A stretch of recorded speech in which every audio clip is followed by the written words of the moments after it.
Hello everyone, this is James Shore with another test-driven JavaScript video. I'm recording this on November 27th, 2012, and we're picking up right where we left off in the last episode. And what we're doing here is we are spiking our mouse drawing code for WeWikiPaint. So again, we have WeWikiPaint, our web application, and what we want to do is have the ability to draw in this drawing area. And right now we're not testing it yet. We're just proving that we know how to do it. Well, actually, we're proving we don't know how to do it. We're figuring out how to do it. And right now we've got this set up so that when you click, it will draw a line to the mouse cursor location. So what we need to do next is actually make that draw line segments between where you click, and then we'll follow, then we'll handle dragging and stuff like that. So this is coming along pretty nicely. Again, we're just figuring out how this code works, so we're not testing it yet. Again, it's much easier in test-driven development to do TDD when you understand how to build what it is you're building. So if you don't understand it, you go figure it out first. So that's what we're doing here. So we've got this relative x, relative y. I'm not 100% convinced that that code is right. We'll need to make sure that we're handling all this margin, border, and padding stuff. And we'll probably want to do some manual tests on that too. But we're good enough. We can do that when we do the actual TDD. First, for the spike we're on, this is good enough. So what we're going to want to do now is I'd like it to draw lines from where we start to where we end. So let's go ahead and store off a last x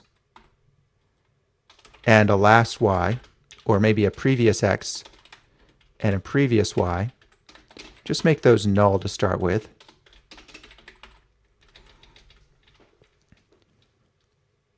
Actually, no, that's too complicated. This is just a spike. So what I was going to try to do is have it not draw from the corner for the very first click, but you know, we don't need to do that. So we'll just do previous x, previous y here, and then we'll set previous x to relative x, previous y to relative y. So with spikes, you're not really worried about creating great code. You just want to be clean enough that you can prove that you can see that you understand what you're doing. Okay, this is good. This is working great. Let's take out these logs.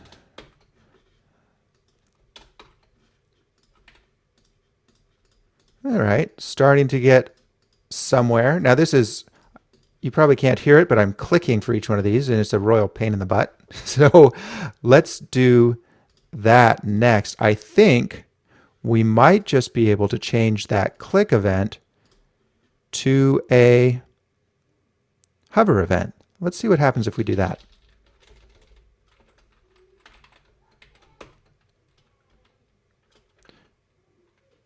Actually, on second thought, I don't think hover is what we want.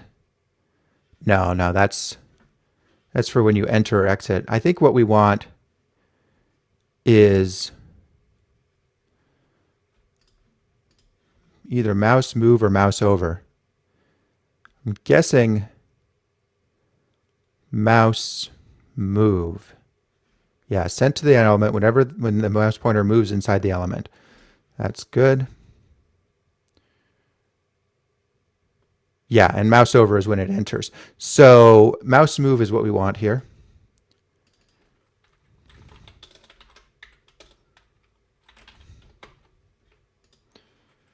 Let's see how that works. Oh yeah, look at that. Cool, cool, cool, cool. Now we're starting to get somewhere. Now we are starting to get somewhere. Okay. Yeah, I'm liking this. So now it is a little excessive. You know, let's go ahead and fix that starting out with the line off the corner. That's not really hard code, but it's bugging me. So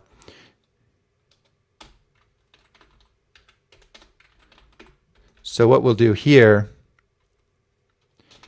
is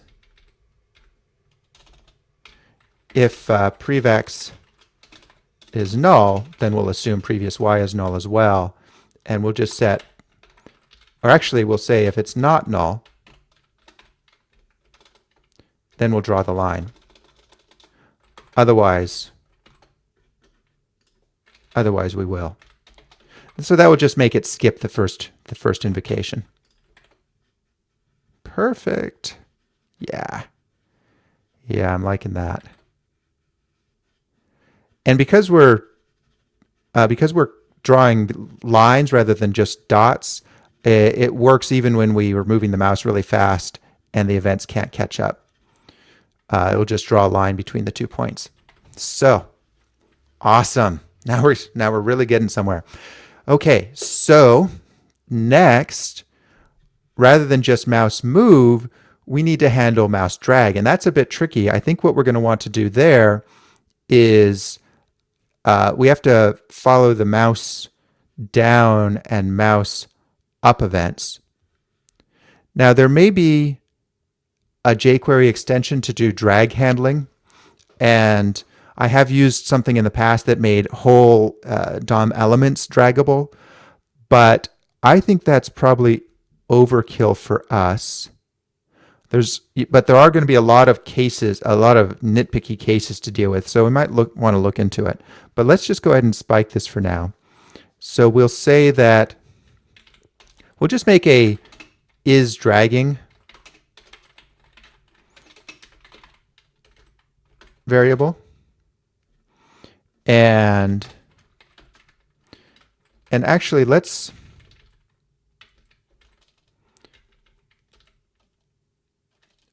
pull out our drawing area element into a JQ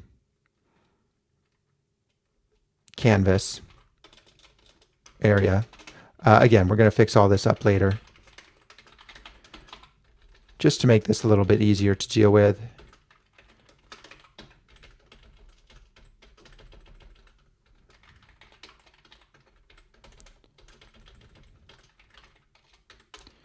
There. And that should still work. And it does. All right. Now we should be able to say JQ area mouse down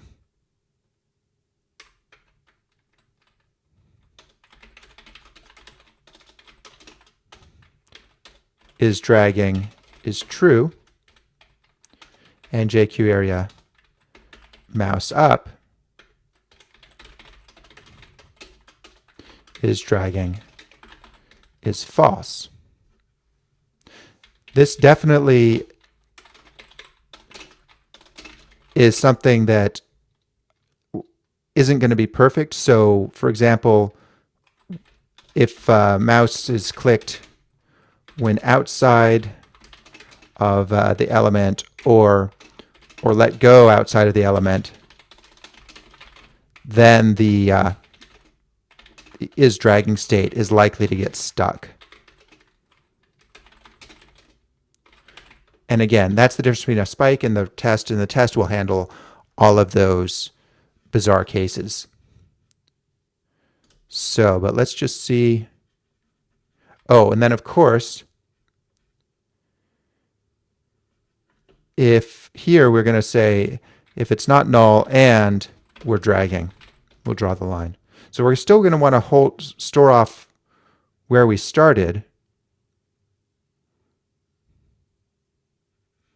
I think. I don't know. There may be another way of doing this, but let's try this, see how it goes. Yeah. Perfect.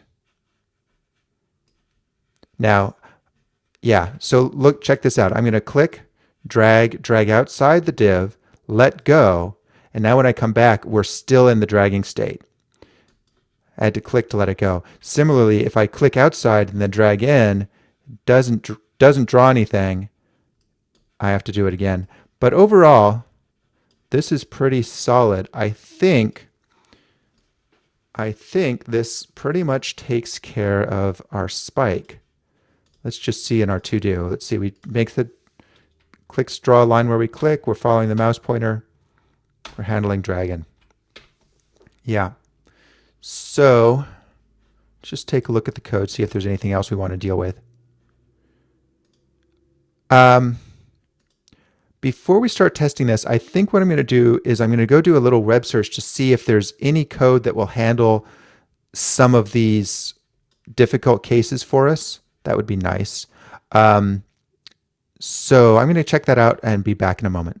Okay, I'm back. So I did my research, and you know, everything I saw was all about dragging DOM elements rather than tracking the mouse pointer.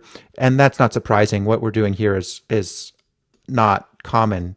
So there is probably some way of doing what we want, but I don't know it.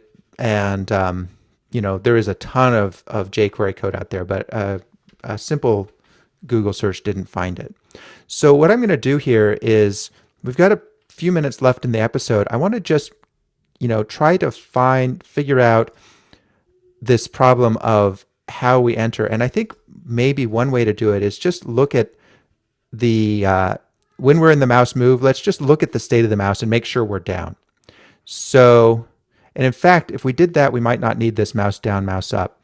But I'm not 100% sure if we can do that, if we can check the position of the mouse. So or the state of the mouse. So I will check into that and back in a moment. Okay, looking at this further, it doesn't look like we can detect the mouse button inside of the mouse move event. I haven't tried it, but this Stack Overflow question makes it seem a bit dodgy. However, it did have the good point that rather than looking for mouse down and mouse up events on just the jQuery area, we could do it on the entire document, like this.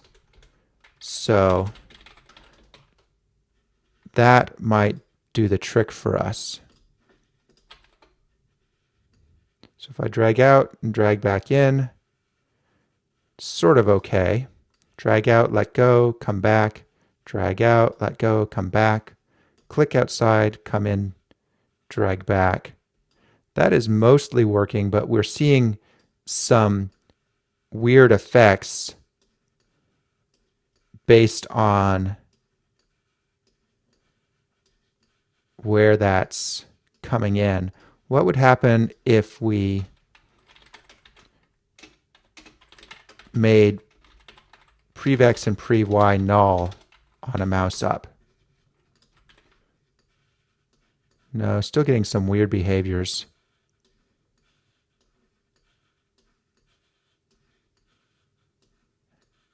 Interesting. And it's continuing. The other option would be to simply, on mouse exit, I believe we have a mouse exit, mouse leave, we could just stop dragging and call it good. See what happens if we do that.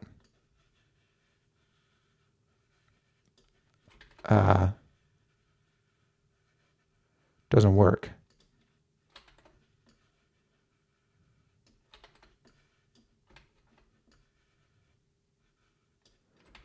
Huh. And it just occurred to me that maybe I didn't refresh the window on this previous attempt. Let me try that again. No. I wonder why the mouse leave isn't working. I must be misunderstanding it.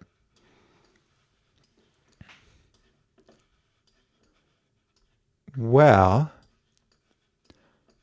despite some issues here, I think we have enough understanding of what's going on to call this good on the spike and instead just start doing some test-driven development on it. So let's go ahead and do that. So that's what we're going to pick up with next time. We've finished spiking the mouse following code. Now we need to redo that code, test-driven. And the very first thing to do there is going to be to figure out how to simulate mouse events. So that's what we'll pick up with next time. Thanks for watching, everybody. I will see you next time.